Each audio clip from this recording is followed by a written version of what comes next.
내년 3월 9일 실시하는 제20대 대통령 선거의 예비후보자 등록 신청이 7월 12일부터 시작됩니다. 예비후보자가 되려는 사람은 피선거권에 관한 증명서류, 전과 기록에 관한 증명서류, 정규 학력에 관한 증명서와 함께 기탁금을 납부해야 합니다. 과천시장을 대상으로 실시하는 주민 소환 투표가 지난 6월 30일에 실시됐습니다. 최종 투표율은 21.7%로 전체 주민 소환 투표권자 수가 주민 소환 투표권자 총수의 3분의 1에 미달함에 따라 개표까지는 진행되지 않았습니다. 따라서 과천시장은 그 직을 유지하게 되었습니다. 중앙선거관리위원회가 선거기록관 신축 설계 공모를 실시합니다.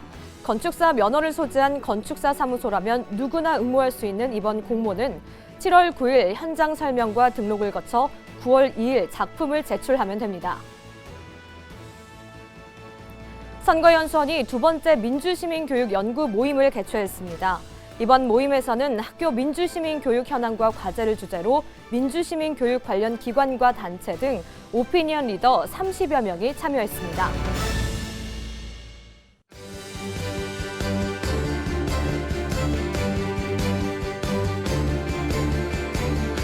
시청자 여러분 안녕하십니까? 한국선거방송 뉴스입니다. 공직선거에 예비후보자가 되려는 사람은 법이 정하는 날부터 관할 선거구 선거관리위원회에 예비후보자 등록을 서면으로 신청해야 합니다. 내년 3월 9일 실시하는 제20대 대통령 선거는 선거일 전 240일인 7월 12일부터 예비후보자 등록 신청이 시작되는데요. 자세한 내용 알아봅니다. 중앙선거관리위원회가 7월 12일부터 내년 3월 9일 실시하는 제20대 대통령 선거의 예비후보자 등록 신청을 받습니다. 제20대 대통령 선거 예비후보자가 되려는 사람은 중앙선거관리위원회에 피선거권에 관한 증명서류, 전과 기록에 관한 증명서류, 정규 학력에 관한 증명서 등을 제출하고 대통령 선거후보자 기탁금인 3억 원의 100분의 20인 6천만 원을 납부해야 합니다. 공무원 등 입후보 제한직에 있는 사람이 대통령 선거 예비후보자로 등록하려면 예비후보자 등록 신청 전까지 사직해야 하는데요. 다만 현직 국회의원은 그 직을 가지고 예비후보자 등록을 할 수 있습니다. 등록을 마친 대통령 선거 예비후보자는 법이 정하는 방법으로 선거운동을 할 수 있습니다. 선거사무소를 설치하거나 그 선거사무소에 간판, 현판, 현수막을 설치하거나 게시할 수 있고 자신의 성명, 사진, 전화번호, 학력, 경력, 그 밖에 홍보에 필요한 사항을 게재한 명함을 직접 주거나 지지를 호소할 수 있습니다. 또 선거운동을 위하여 어깨띠 또는 예비후보자임을 나타내는 표지물을 착용할 수 있으며 선거구 안에 있는 세대수의 100분의 10에 해당하는 수 이내에서 자신의 사진, 성명, 전화번호, 학력, 경력, 그 밖에 홍보에 필요한 사항을 게재한 예비후보자 홍보물을 작성하여 우편 발송을 할 수 있는데요.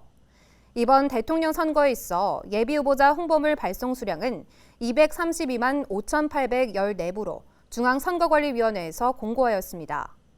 뿐만 아니라 예비후보자의 배우자와 직계존비속, 예비후보자와 함께 다니는 선거사무장, 선거사무원, 활동보조인, 예비후보자와 함께 다니는 자 중에서 지정한 한 명은 예비후보자의 선거운동을 위하여 예비후보자의 명함을 직접 주거나 예비후보자에 대한 지지를 호소할 수 있습니다.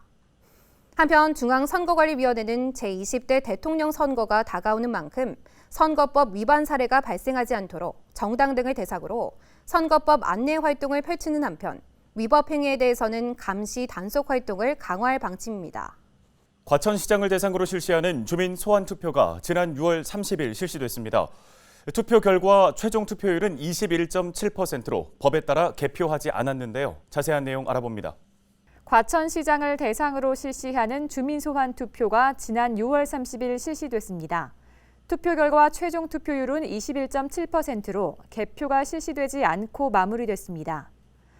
지난 5월 18일 관할 선거관리위원회인 과천시 선거관리위원회는 과천시장 주민소환 추진위원회가 제출한 청구인 서명부에 대한 심사 확인 결과 유효 서명인 수가 8,308명으로 청구 요건인 7,877명을 넘어 주민소환 투표 요건이 충족됐다고 밝히면서 과천시장에게 소명을 요청했습니다.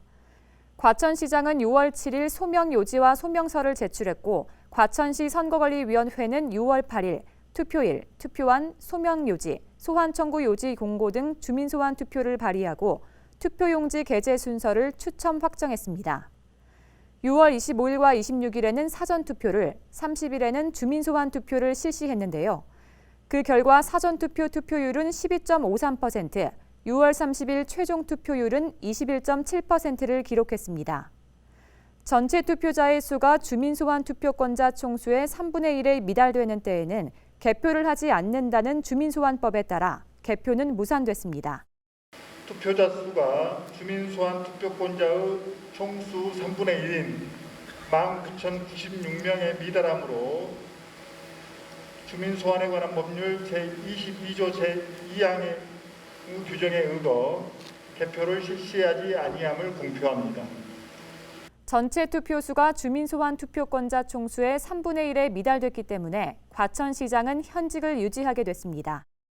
중앙선거관리위원회가 오는 2025년까지 선거연수원의 부지에 선거기록관을 설립할 계획입니다. 이에 선거기록관 신축 설계를 공모하는데요. 관련 내용 전해드립니다. 중앙선거관리위원회가 선거기록관 건립을 위한 설계를 공모합니다. 이번 선거기록관 신축 설계 공모는 창의적이고 품격 높은 설계안을 선정하고 심사의 전문성과 투명성을 확보하기 위한 것인데요. 선거기록관 신축 설계 공모는 건축사 면허를 소지한 건축사 사무소라면 응모할 수 있습니다. 선거기록관 설계 공모 관련 일정을 살펴보면 7월 9일 현장 설명과 등록을 거쳐 7월 9일부터 15일까지 질의서를 접수하며 응모 작품 제출은 9월 2일입니다. 심사위원은 8월 27일 공개하며 9월 13일 심사위원회를 개최합니다. 심사 결과는 9월 16일 발표하는데요. 수상작에는 소정의 상금이 지급됩니다. 한편 중앙선거관리위원회 선거기록관은 선거연수원 부지 내에 건립할 계획인데요. 9월 말 설계 용역 계약을 거쳐 12월 말까지 기본 설계를 완료할 예정이며 2022년 실시 설계, 2023년부터 공사에 들어가 2025년 완공될 예정입니다. 중앙선거관리위원회 선거연수원이 지난 5월에 이어 두 번째로 민주시민교육 연구 모임을 개최했습니다. 민주시민교육 분야 저변 확대와 정치교육 활성화를 위한 연구 모임인 시민과 정치는 민주시민교육 분야와 정치 분야 등의 전문가들이 자유롭게 참여하는 열린 모임으로서 이번 모임은 학교 민주시민교육의 현황과 과제를 주제로 개최했습니다. 자세한 소식 전해드립니다. 중앙선거관리위원회 선거연수원이 지난 6월 25일 제2회 시민과 정치 연구 모임을 개최했습니다. 이번 연구 모임은 성공회대 김동춘 교수의 발제하에 진행되었으며 학교 민주시민 교육의 현황과 과제를 주제로 민주시민 교육 관련 기관과 단체, 교수 등 오피니언 리더 등 30여 명이 관악청사 현장과 온라인 화상회의를 통해 참여했는데요. 제2회 연구 모임에서는 시민과 학교 민주시민 교육이란 무엇인가, 학교 민주시민 교육의 필요성 및 세계적 추세, 우리나라의 현실, 한국의 교육 목표와 학교 민주시민 교육의 방향 및 그 실천 방안 등에 대해 함께 논의했습니다. 한편 연구 모임은 자유로운 형식의 열린 모임으로 민주시민 교육 분야나 정치 분야에 있어서 새로운 경향이나 흐름, 특정한 이슈에 대하여 전문가로부터 설명을 듣고 참여자 모두가 자유롭게 토론하는 형식으로 진행되는데요. 민주시민 교육 분야에 관심 있는 사람이라면 누구나 참여할 수 있습니다. 선거연수원은 앞으로도 연구 모임에서 선거나 정치 분야 외에도 민주시민 교육과 관련한 다양한 주제를 논의해 나갈 예정입니다. 중앙선거관리위원회가 지난 4월 7일 실시한 지방자치단체장 재보궐선거의 투표율 분석 결과를 공개했습니다. 자세한 내용 전해드립니다. 중앙선거관리위원회는 서울시장 선거와 부산시장 선거의 연령대별 투표율은 70대가 서울 78.4%, 부산 75.7%로 가장 높았고 20대 후반이 서울 45.6%, 부산 34.6%로 가장 낮게 나타났다고 공개했습니다. 또 임기 만료 선거보다 투표율이 낮은 재보궐선거의 특성에도 불구하고 지난 4.7 재보궐선거는 제7회 지방선거 대비 서울은 50대, 부산은 60대 이상에서 모두 투표율이 상승한 것으로 나타났습니다. 4.7 재보궐선거의 연령대별, 성별 투표율 등 분석 결과를 자세히 살펴보면 먼저 연령대별 선거의 투표율은 서울과 부산 모두 70대가 가장 높았고 그 다음으로는 60대, 50대, 80세 이상 순이었으며 20대가 가장 낮았습니다. 성별 연령대별로는 대부분의 연령대에서 여성의 투표율이 남성보다 높게 나타났지만 70대 이상부터는 남성의 투표율이 높게 나타났고 남녀 모두 20대 후반부터 70대까지 연령대가 높아질수록 투표율이 상승하는 경향을 보였습니다. 성별 연령대별 선거 투표율 중 가장 높은 투표율은 70대 남성이었고 20대 후반 남성의 투표율이 가장 낮았습니다. 하지만 사전투표 등 선거의 투표와 다른 양상을 보였는데요. 남성의 사전투표율이 서울 24.1%, 부산 20.4%로 여성의 사전투표율보다 높았습니다. 연령대로 보면 서울과 부산 모두 60대가 가장 높았고 19세가 가장 낮았으며 50대에서 70대까지의 사전투표율이 전체 사전투표율보다 높았습니다. 제7회 지방선거와 비교해보면 서울은 60대에서 부산은 70대에서 가장 큰 상승폭을 보였고 20대 전반에서 하락폭이 가장 컸습니다. 4.7 재보궐선거에서는 주민등록법과 출입국 관리법에 따른 일부 재외국민과 외국인도 투표했는데요. 재외국민 투표율은 서울 15.1%, 부산 12.5%로 지난 제7회 지방선거보다 서울은 3.3%포인트, 부산은 0.1%포인트 하락했고 외국인 투표율은 서울 14.7%, 부산은 21.3%로 나타났는데요. 지난 제7회 지방선거보다 서울은 4.2%포인트, 부산은 1.5%포인트 상승했습니다. 한편 4.7 재보궐선거 투표율 분석은 서울, 부산, 울산 남구, 경남 의령 등 4개 지역 전체 선거인 1,165만 8,589명 중 10.1%인 118만 5,707명을 대상으로 했으며 표본조사 투표율은 서울 58%, 부산 52.7%로 서울의 실제 투표율인 58.2%와 0.2%포인트의 오차를 보였습니다. 사전투표와 재외국민, 외국인 투표는 전수조사하였습니다.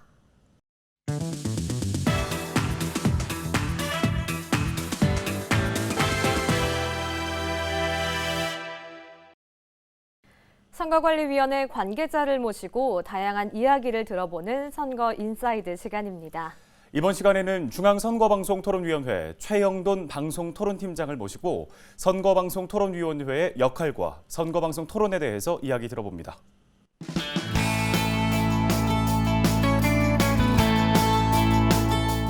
선거에 출마하는 후보자의 정책과 공약을 쉽게 비교 검증할 수 있는 방법 중 하나로 선거방송 토론을 쉽게 떠올리실 겁니다. 그만큼 선거 과정에서 중요한 역할을 하고 있음을 방증하는 것인데요. 오늘 선거 인사이드 시간에는 중앙선거방송토론위원회 최영돈 방송토론팀장님과 함께 선거방송토론위원회와 관련된 다양한 이야기를 나눠보도록 하겠습니다. 팀장님 안녕하십니까? 안녕하세요. 네, 선거방송토론위원회는 선거방송토론과 관련된 일을 한다고는 알고는 있지만 정확하게 어떤 일을 하는지 모르시는 분들도 꽤나 많으실 거란 생각이 듭니다. 선거방송토론위원회는 어떤 기관인지 설명 부탁드리겠습니다. 예, 선거방송토론위원회는 공직선거법 제8조 7에 의해 설치된 선거관리위원회 산하기관이고요. 네. 2004년 3월 미디어 선거운동 및 선거 공영제 확대 등을 주요 내용으로 선거법이 개정되면서 창설되었습니다. 현재는 중앙선거관리위원회 소속기관인 중앙선거방송토론위원회를 비롯해서 17개 시도 및 249개의 구시군 선거관리위원회에 선거방송토론위원회가 설치되어 있습니다.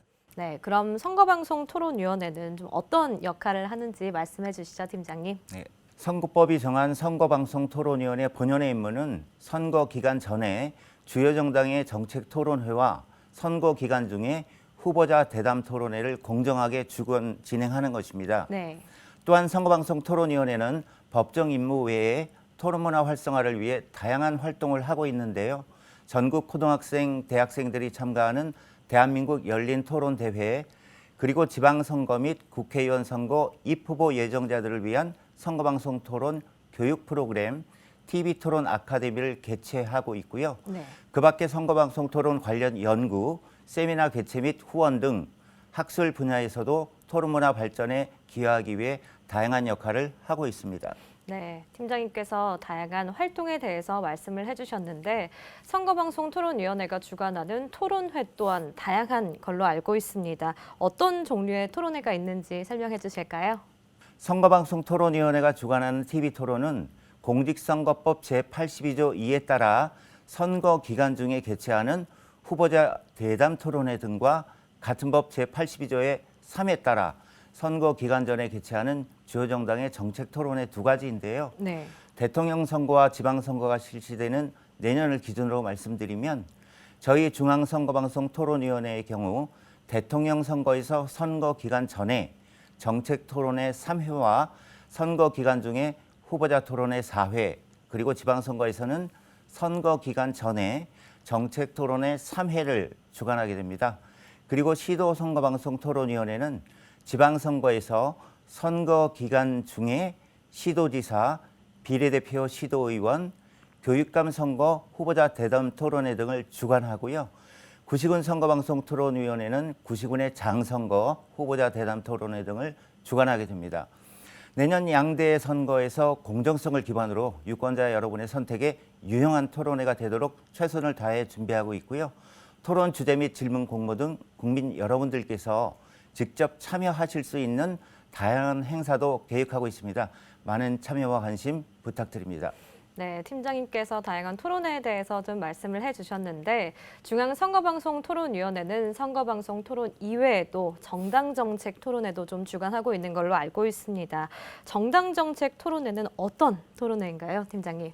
정당정책 토론회는 정당법 제39조에 따라 국고보조금 배분 대상 정당이 정당정책을 국민들께 주기적으로 알릴 수 있도록 중앙선거방송 토론위원회가 연 2회에 걸쳐 공영방송 스튜디오에서 생방송으로 주관하고 있는데요.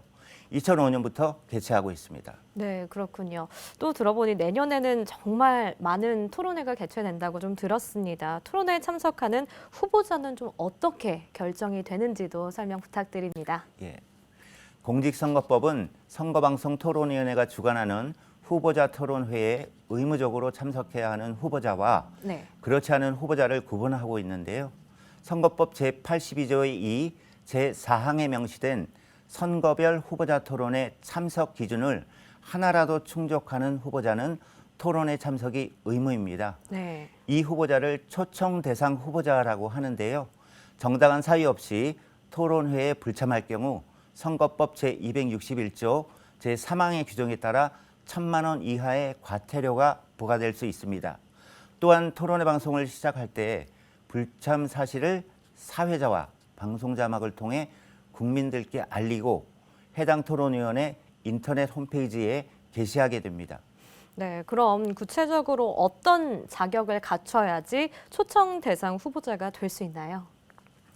대통령 선거 후보자 토론회의 경우 국회에 5인 이상의 소속 의원을 가진 정당이 추천한 후보자 또는 직전 대선 및 전국 단위 선거에서 3% 이상 득표한 정당이 추천한 후보자 네. 또는 언론기관의 여론조사 평균 지지율이 5% 이상인 후보자는 저희 중앙선거방송 토론위원회가 3차례 주관하는 초청 대상 후보자 토론회에 참석하셔야 하고요. 네. 앞에서 말씀드린 참석 기준에 포함되지 않는 후보자들을 위해서도 토론회를 통한 선거운동의 기회 보장과 유권자의 알 권리 충족을 위해 1회의 토론회를 별도로 개최하고 있는데요.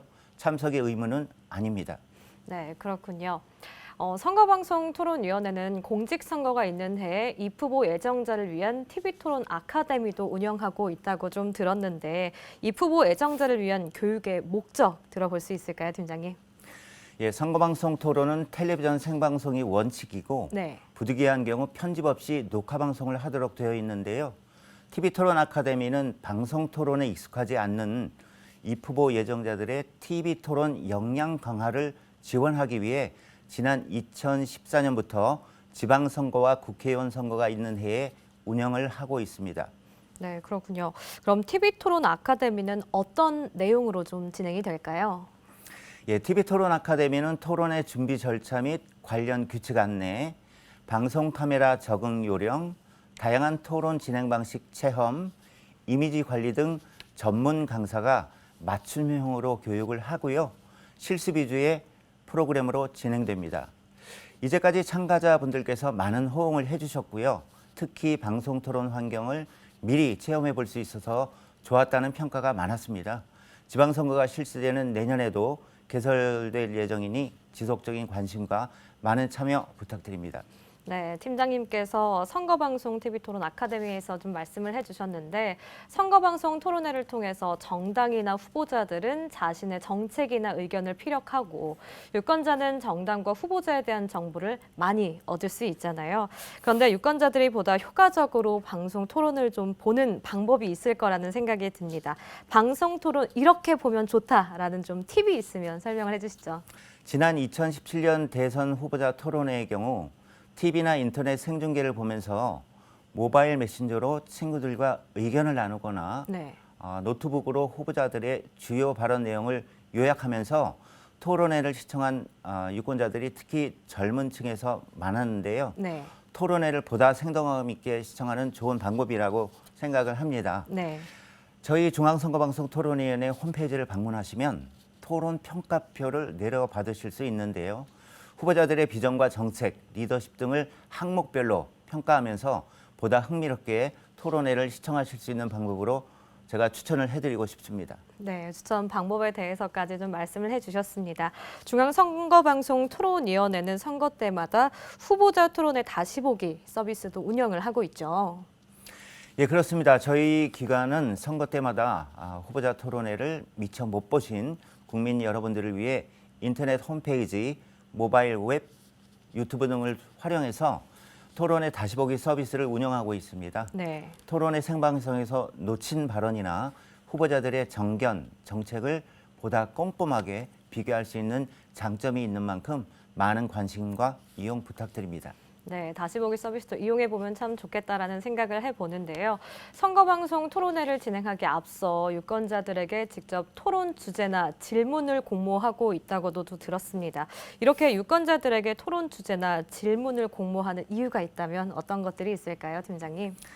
예, 토론 주제 및 질문 공모는 선거방송 토론의 수요자인 국민들의 관심사를 토론 주제와 질문을 선정할 때 반영하고 주권자인 국민들께서 선거 과정에 직접 참여하는 참여 민주주의 차원에서 실시하고 있는데요. 네. 응모된 주제와 질문은 분야별로 분류를 해서 주제와 질문 검토 및 선정 과정에서 중요한 기초 자료로 활용되고요.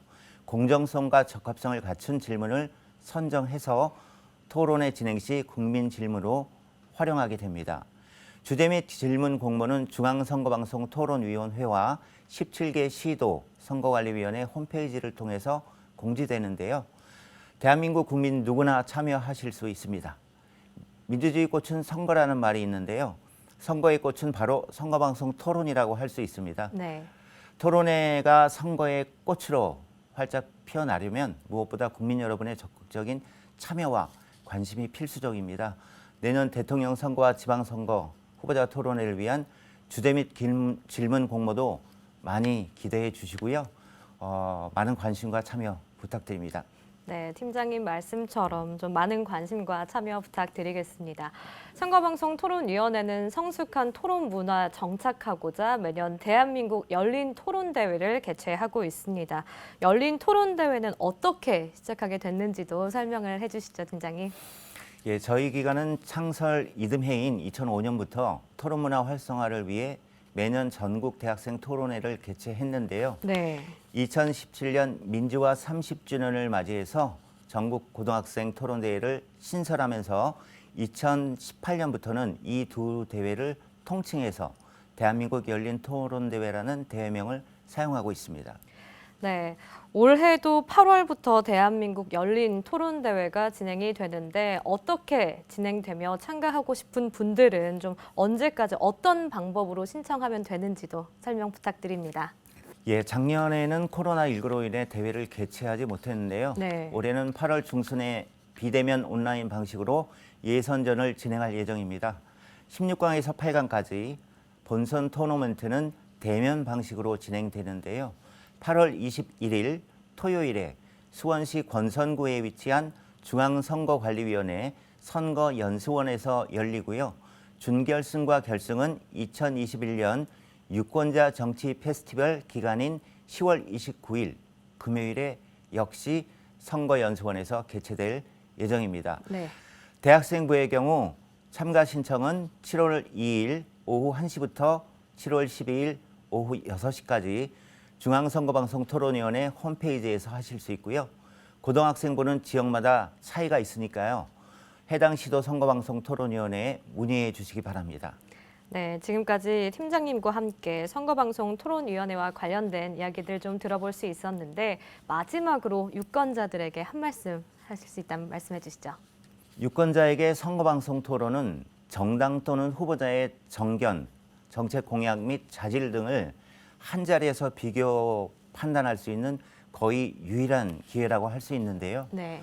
나의 한 표가 우리 지역, 우리나라의 미래를 결정짓는다는 마음으로 선거방송 토론을 통해 정당 후보자의 정견, 공약, 자질 등을 꼼꼼하게 살펴봐 주십사는 말씀을 드리고 싶고요. 네. 특히 내년 대통령 선거와 전국 동시지방 선거를 대비해서 저희 선거방송 토론위원회는 후보자에게는 공정하고 유권자에게는 보다 유용한 토론회가 되도록 최선을 다하고 있습니다. 많은 격려와 관심 부탁드립니다. 네, 여기까지 들어보도록 하겠습니다. 지금까지 중앙선거방송 토론위원회 최영돈 팀장님을 모시고 선거방송 토론위원회와 관련된 이야기들 나눠봤습니다. 팀장님, 오늘 말씀 감사합니다. 감사합니다.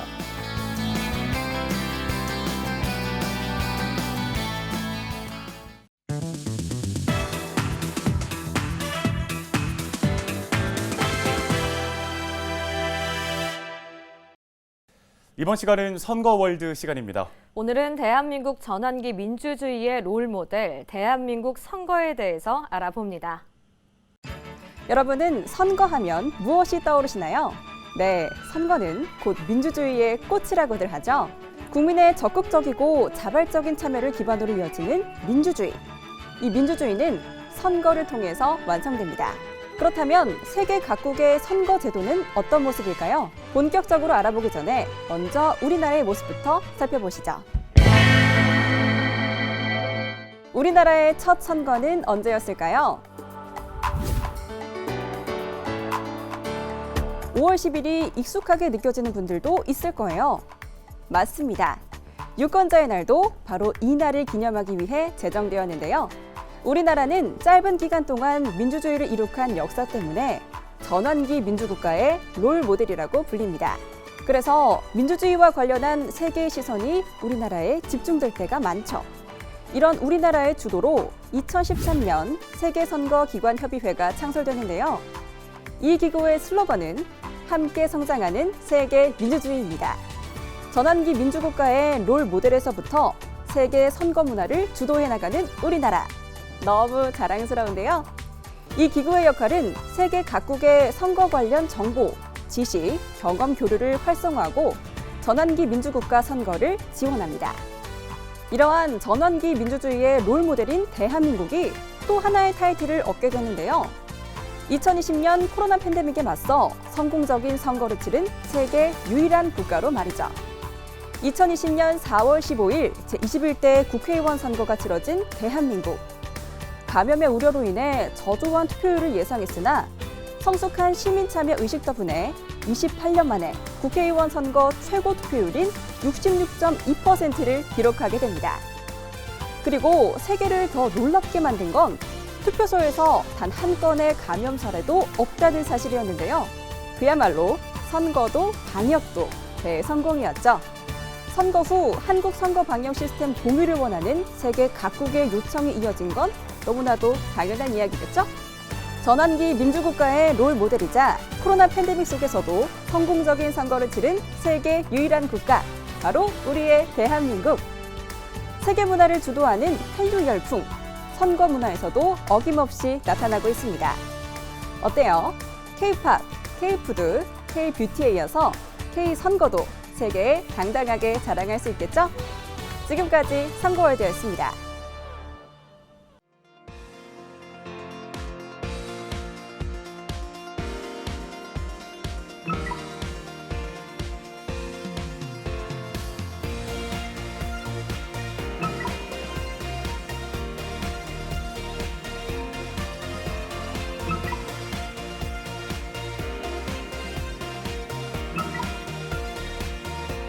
Three, two, one.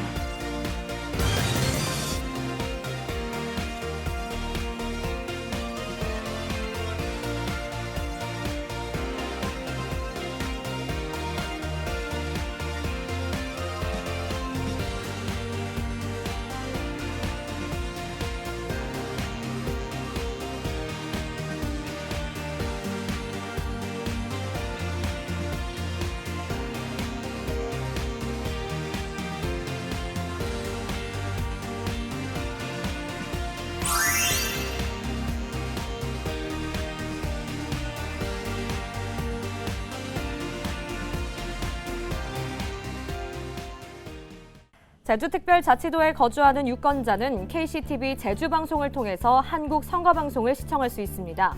정확한 선거 정보 제공과 민주시민 의식 함량을 위해서 다양한 콘텐츠를 제작하고 있는 한국 선거방송은 현재 올레TV와 BTV 케이블에서 방송되고 있는데 7월 1일부터는 KCTV 제주방송에서도 만날 수 있습니다. 중앙선거관리위원회가 제20대 대통령 선거의 선거비용 제한액을 결정했습니다. 제20대 대선에서 후보자는 513억 900만 원까지 선거비용을 쓸 수 있고 대통령 선거의 예비후보자 후원회를 포함한 후보자 후원회와 당내 경선 후보자 후원회는 각각 선거비용 제한액의 5%에 해당하는 금액인 25억 6,545만 원까지 후원금을 모금할 수 있습니다. 중앙선거관리위원회가 제20대 대통령 선거의 정당 예비후보자를 위한 선거사무 안내를 홈페이지 내 통합자료실에 게시했습니다. 정당 예비후보자를 위한 선거사무 안내에는 선거일 및 선거운동 등 대통령 선거 개관, 예비후보자 등록 및 선거운동, 정당 선거사무소 설치, 선거와 관련한 정당 활동의 제한, 후원회를 통한 후원금 모금, 선거법 위반 행위 예방 단속 등의 내용이 담겨 있습니다. 중앙선거관리위원회 선거연수원이 제10회 강연 콘테스트 참가자를 모집합니다. 대한민국 국민이라면 누구나 참여할 수 있는 강연 콘테스트는 청소년부와 일반부로 나뉘어 예선, 본선, 결선으로 진행되는데요. 참가를 희망하는 사람은 오는 7월 30일까지 강의, 연극, 춤, 노래 등 형식에 제한 없이 7분 이내의 영상을 제작해 선거연수원 홈페이지에 접수하면 됩니다. 중앙선거 여론조사심의위원회가 현행 선거 여론조사 제도의 개선 방안 마련을 주제로 논문을 공모합니다. 논문 공모는 국내 대학이나 대학원에 재학 중인 학생이면 누구나 참여할 수 있으며 현행 선거 여론조사 제도의 개선 방안과 관련한 주제를 자유롭게 선정할 수 있습니다. 참가를 희망하는 대학생과 대학원생은 오는 7월 30일까지 중앙여론조사심의위원회 담당자 이메일로 참가 신청서, 제출 서류, 논문을 제출하면 됩니다.